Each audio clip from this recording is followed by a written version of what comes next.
আসসালামু আলাইকুম ওয়া রাহমাতুল্লাহি ওয়া বারাকাতুহু। আশা করি আল্লাহ পাকের অশেষ রহমতে আপনারা ভালো আছেন। প্রিয় বোনেরা, আমাদের অন্তর তো সর্বক্ষণ আল্লাহ তাআলার ভালোবাসায় ভরপুর থাকতে হবে। অন্তরে আল্লাহর ভয় থাকবে। আল্লাহর আদেশ নিষেধ মানার মধ্যেই তো আমাদের কামিয়াবি। আমাদের বাঁচা, আমাদের মৃত্যু, আমাদের জীবন, আমাদের সম্পদ, আমার সব কিছুই তো আল্লাহর জন্যই। আমরা যদি আল্লাহর বান্দা হয়ে যাই, আল্লাহর গোলাম হয়ে যাই, তাহলে তিনিও আমাদের হয়ে যাবেন। দেখুন, আল্লাহকে মানাই তো প্রকৃত জীবন, তাকে হাসিল করাই তো প্রকৃত সফলতা। তা না হলে আমরা যত বড় কিছুই হই না কেন, তাতে কোনো সুখ নেই, শান্তি নেই। দেখুন, আল্লাহর গোলামি না করলে আমরা তো অকৃতজ্ঞ হয়ে মারা যাব। আল্লাহর দয়া কত বিশাল, আল্লাহর করুণার কোনো সীমা নেই। আমরা গুনাহ করি, তিনি ক্ষমা করতে থাকেন। আমাদের অবাধ্যতা, নাফরমানি বৃদ্ধি পায়, তিনি তা এড়িয়ে যান। আমাদের বেহায়াপনা, নির্লজ্জতায়ও তিনি নিশ্চুপ। আবার গুনাহ করি, তিনি তা গোপন করেন। আমাদের গুনাহ কাউকে জানতে দেন না। তিনি চান বান্দা আবার সঠিক পথে ফিরে আসুক। বান্দার সাথে আল্লাহর কি মধুর সম্পর্ক! কিয়ামতের দিন আল্লাহর হাবিব সাল্লাল্লাহু আলাইহি ওয়াসাল্লাম বলবেন, হে আল্লাহ, আমার উম্মতের হিসাবের দায়িত্ব যদি আমার উপরে ছেড়ে দিতেন। আল্লাহ তাআলা জিজ্ঞাসা করবেন, হে আমার হাবিব, কেন? রাসূল সাল্লাল্লাহু আলাইহি ওয়াসাল্লাম বলবেন, হে আল্লাহ, আমার উম্মতের কত গুনাহ, সেগুলো সবার সামনে প্রকাশ পেলে আমার উম্মত লজ্জা পাবে।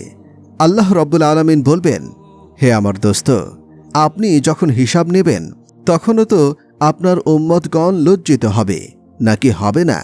তার চেয়ে ভালো আমি হিসাবটা খুব গোপনে সেরে ফেলি। আমি আল্লাহ তো বান্দার অভিভাবক, তারা আমারই সৃষ্টি। আমি হিসাবটা শেষ করে বান্দাকে মুক্তি দিই। দেখুন, বান্দার প্রতি আল্লাহ তাআলার কত ভালোবাসা। আরে আল্লাহর বান্দি, দুনিয়ায় কত ভালোবাসাই তো শিখলে। স্নো পাউডার মেখে বেপর্দা হয়ে কত পুরুষের নজর কাড়লে। আমার আল্লাহর সাথে মহব্বত করতে শেখো।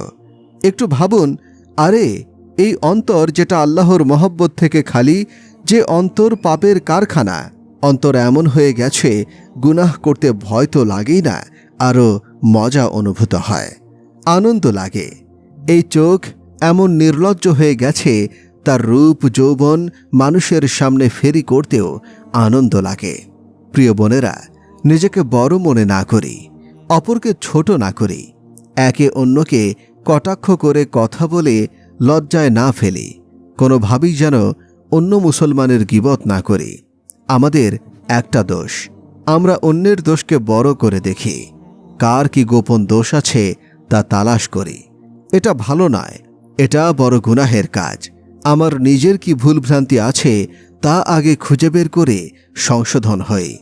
নিজে চিন্তা ভাবনা করি, আরে আমার তো কত দোষ আছে, তাহলে আমি কেন অন্যের দোষ খুঁজে বেড়াই?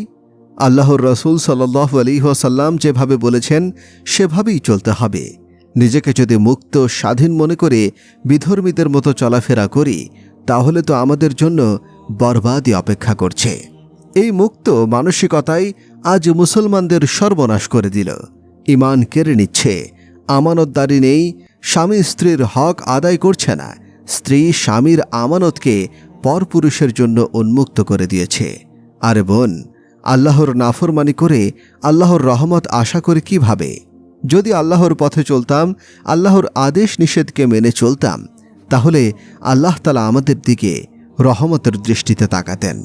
আল্লাহর রাসূল সাল্লাল্লাহু আলাইহি ওয়াসাল্লামের আদর্শকে জীবনের সবচেয়ে বড় নিয়ামত মনে করে অনুসরণ করতে হবে। আজ মানুষ দুনিয়ার সম্পদ, দুনিয়ার সৌন্দর্য, দুনিয়ার বিলাসিতায় এতটাই মশগুল, রাসূল সাল্লাল্লাহু আলাইহি ওয়াসাল্লামের আদর্শ ভুলে গেছে।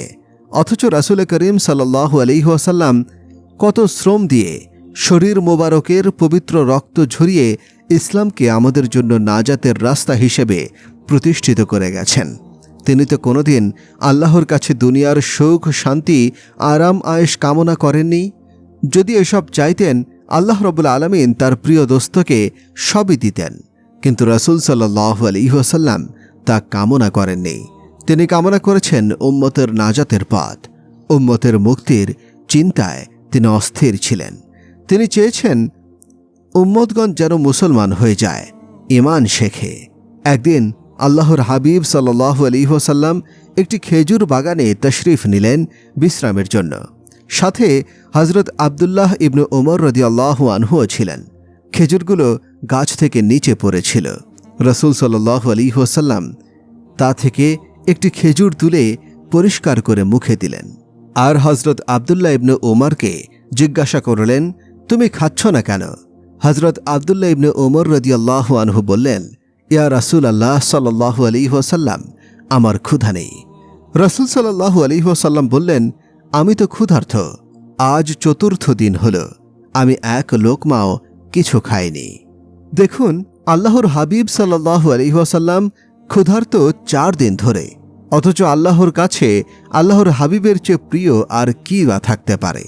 সবচেয়ে তো প্রিয় তার হাবিব। আল্লাহ তাআলা তার বান্দাকে মা থেকে 70 গুণ বেশি ভালোবাসেন। তাহলে নিজের দোস্তকে তিনি কেমন ভালোবাসেন? সে আল্লাহর হাবিব সাল্লাল্লাহু আলাইহি ওয়াসাল্লাম বলছেন 4 দিন ধরে তিনি ক্ষুধার্ত। আল্লাহর হাবিব সাল্লাল্লাহু আলাইহি ওয়াসাল্লাম হযরত আব্দুল্লাহ ইবনে ওমরকে বললেন, যদি আমি আল্লাহর কাছে চাই তাহলে দুনিয়ার সব সম্পদ আমার হয়ে যাবে, আল্লাহ তাআলা দিয়ে দেবেন। যদি আমি চাই তাহলে আল্লাহ তাআলা আমার পায়ে রোম ও পারস্যের সমস্ত সম্পদ স্তূপ করে দেবেন। কিন্তু এর পরেও আমি চাইনি। হে আব্দুল্লাহ, এমন এক জামানা আসবে মানুষের ঘরে কয়েক বছরের খাদ্য মজুদ থাকবে। এরপরেও সে বলতে থাকবে তার সম্পদ কিভাবে বৃদ্ধি পাবে, কিভাবে আরও হবে, আমার তো সম্পদ কম হয়ে গেল। এমন লোকের ঈমান একিন বরবাদ হয়ে যাবে। দেখুন, আজ আমাদের অবস্থা তো এই হাদিসের মতোই।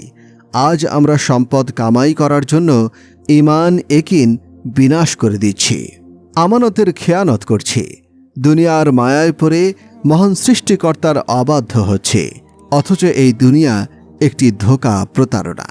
আল্লাহ রাব্বুল আলামিন দুনিয়ার মূল্য সম্পর্কে বলেছেন, পার্থিব জীবন প্রতারণা ছাড়া কিছুই নয়। আজ এই বাড়ি, গাড়ি, সুন্দর পোশাক, অলংকার সবই তো এক ধোঁকা। আমরা এগুলো কামাই করতে কত শ্রম দিচ্ছি। আল্লাহর ভাষ্য, সব ধোঁকা, ধোঁকার ঘর। দুনিয়া মাছের ডানা। আল্লাহ তাআলা এই দুনিয়ার 3টি নাম দিয়েছেন। 1 ধোঁকার ঘর, 2 মাছের ডানা, 3 মাকড়সার জাল। যদি কেউ মাছের ডানা দিয়ে বস্তা ভরে ফেলে তাহলে আপনি তাকে দেখে বলবেন সে বস্তা ভরে মাল নিয়ে যাচ্ছে, নাকি বলবেন দেখো সে পাগল হয়ে গেছে, বস্তা ভরে মাছের ডানা নিয়ে যাচ্ছে? তাহলে দেখুন, আল্লাহ তাআলা আমাদের ঈমান দিয়েছেন। আল্লাহর রহমতের এত বড় অনুগ্রহ আমাদের উপর বর্ষণ করেছেন যে আল্লাহ তাআলা আমাদের মুসলমান হিসেবে কবুল করেছেন। সারা পৃথিবীর কাফিররা মুসলমানদের কারণে বেঁচে আছে। সারা পৃথিবীর হিন্দু, খ্রিস্টান, ইহুদি ও বৌদ্ধ মুসলমানের কারণেই বেঁচে আছে। মুসলমানরা যদি না থাকত, আল্লাহ তাআলা দুনিয়াকে ধ্বংস করে দিতেন। যদি মুসলমান না থাকত তাহলে জমিন ও আসমানের চিত্র ওলট পালট হয়ে যেত। রাসূল পাক সাল্লাল্লাহু আলাইহি ওয়াসাল্লাম বলেছেন, যতক্ষণ পর্যন্ত দুনিয়ায় একজন আল্লাহ আল্লাহ বলার মতো লোক অবশিষ্ট থাকবে, কিয়ামত হবে না। দেখুন, যতক্ষণ পর্যন্ত লা ইলাহা ইল্লাল্লাহু মুহাম্মাদুর রাসূলুল্লাহ এ কথা বলার মতো একজন মুসলমানও থাকবে, ততক্ষণ পর্যন্ত দুনিয়া থাকবে। দুনিয়ার সূর্য উঠবে, চন্দ্র জোছনা ছড়াবে, বাতাস প্রবাহিত হবে, বৃষ্টি হবে, জমিন ফসল দেবে, ঋতু বদলাবে, ফেরেশতাগণ আসা যাওয়া করবেন। সব কিছু তার নিয়ম মতো চলবে। কিছুই বন্ধ হবে না যতক্ষণ পর্যন্ত সেই মুসলমান কালিমাওয়ালা বেঁচে থাকবে। যখন সে মরে যাবে তখন আল্লাহ রাব্বুল আলামিনের এই দুনিয়ার কোনো প্রয়োজন নেই, দুনিয়া ধ্বংস করে দেবেন। দেখুন মুসলমানের কত মূল্য। আমরা আমাদের মূল্য বুঝতে চেষ্টা করি, হীনমন্যতায় না ভুগি, নিজেকে এমন না ভাবি যে আমরা মুসলিমরা কেন দুর্দশার শিকার। না, এটা ভাবার কোনো কারণ নেই। অস্ট্রেলিয়ানরা আমাদের ওসিলায় রিজিক পাচ্ছে, আমরা তাদের ওসিলায় রিজিক পাচ্ছি না। আমেরিকা, ইউরোপ, 7 মহাদেশের পিপিলিকা পর্যন্ত মুসলমানদের বরকতে রিজিক পাচ্ছে। শয়তানের খানাও মুসলমানদের ওসিলাতেই হচ্ছে। যখন রাসূল সাল্লাল্লাহু আলাইহি ওয়াসাল্লামের উম্মত দুনিয়া থেকে মিটে যাবে, তখন আল্লাহ তাআলা দুনিয়াকে ধ্বংস করে দেবেন। আপনারা যদি এই দুনিয়া ধ্বংসের ভয়াবহতা সম্পর্কে জানতে চান, তাহলে আই বাটনে ক্লিক করুন এবং সাবস্ক্রাইব করে পাশে থাকুন। ধন্যবাদ। প্রিয় দর্শক শ্রোতা, এমন সব মনোমুগ্ধকর ঘটনা ও ইহকাল থেকে পরকাল পর্যন্ত বিস্তারিত ইসলামিক বিষয় নিয়ে আলোচনা করা হয় আমাদের চ্যানেলে। আপনি যদি আমাদের চ্যানেলে নতুন হয়ে থাকেন, তাহলে অবশ্যই সাবস্ক্রাইব করবেন। আজকে এ পর্যন্তই। পরবর্তী ভিডিও দেখার জন্য আমন্ত্রণ রইল। ধন্যবাদ।